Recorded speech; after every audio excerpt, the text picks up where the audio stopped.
Chacun de vous devrait examiner à nouveau sa vie de foi en Dieu pour voir si, dans la quête de Dieu, il a vraiment compris, vraiment saisi et est vraiment parvenu à connaître Dieu.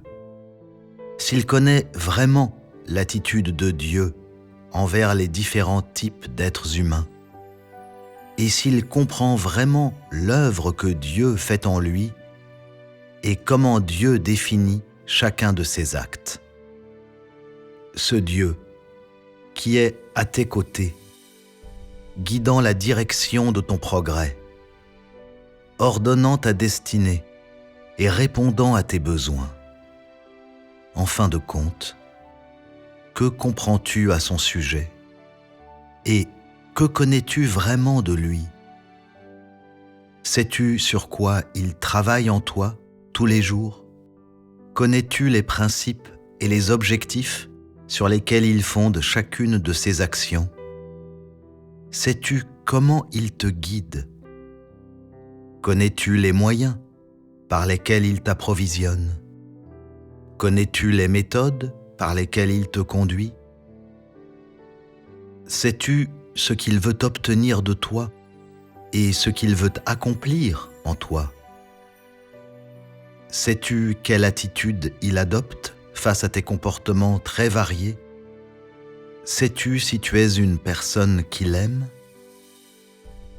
Connais-tu l'origine de sa joie, de sa colère, de son chagrin et de son plaisir, des pensées et des idées qui les fondent et de son essence?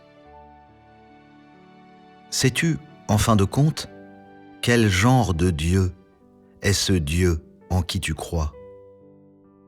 Ces questions, et d'autres du genre, les as-tu déjà comprises? Y as-tu déjà pensé? En poursuivant ta croyance en Dieu, as-tu, grâce à une appréciation et une expérience réelle des paroles de Dieu, éclairci tes malentendus à son sujet? Après avoir reçu la discipline et la correction de Dieu, es-tu arrivé à une soumission et à une bienveillance authentique? Au milieu du châtiment et du jugement de Dieu, es-tu parvenu à connaître la nature rebelle et satanique de l'homme et acquis un minimum de compréhension de la sainteté de Dieu? Sous la direction et l'illumination des paroles de Dieu, as-tu commencé à avoir une nouvelle perspective sur la vie? Au milieu des épreuves envoyées par Dieu, as-tu senti son intolérance pour les offenses de l'homme, aussi bien que ce qu'il requiert de toi et comment il te sauve? Si tu ne sais pas ce qu'est mal comprendre Dieu ou comment éclaircir ce malentendu, alors on peut dire que tu n'es jamais entré dans la vraie communion avec Dieu et n'as jamais compris Dieu. Ou du moins, on peut dire que tu n'as jamais voulu le comprendre. Si tu ne sais pas ce que sont la discipline et la correction de Dieu, alors tu ne sais certainement pas ce que sont la soumission et la bienveillance, ou du moins, tu ne t'es jamais vraiment soumis à Dieu, ni ne t'es soucié de lui. Si tu n'as jamais expérimenté le châtiment et le jugement de Dieu, alors tu ne sauras sûrement pas ce qu'est sa sainteté, et la rébellion de l'homme sera encore moins claire pour toi.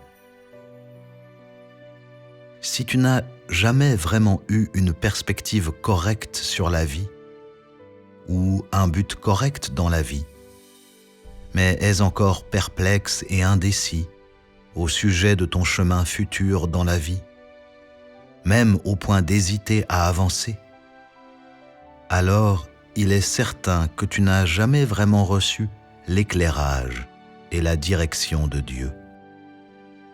Et on peut aussi dire que tu n'as jamais vraiment été soutenu ou réapprovisionné par les paroles de Dieu.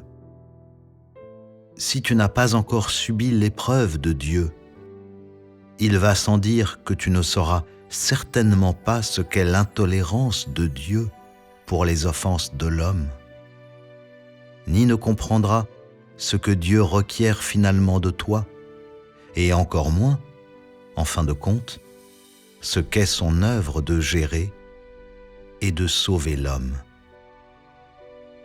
Peu importe combien d'années quelqu'un a cru en Dieu, s'il n'a jamais expérimenté ou perçu quoi que ce soit des paroles de Dieu, alors assurément, il ne marche pas sur le chemin du salut. Sa foi en Dieu est assurément sans contenu réel. Sa connaissance de Dieu aussi est assurément nulle, et il va sans dire qu'il n'a absolument aucune idée de ce que signifie vénérer Dieu.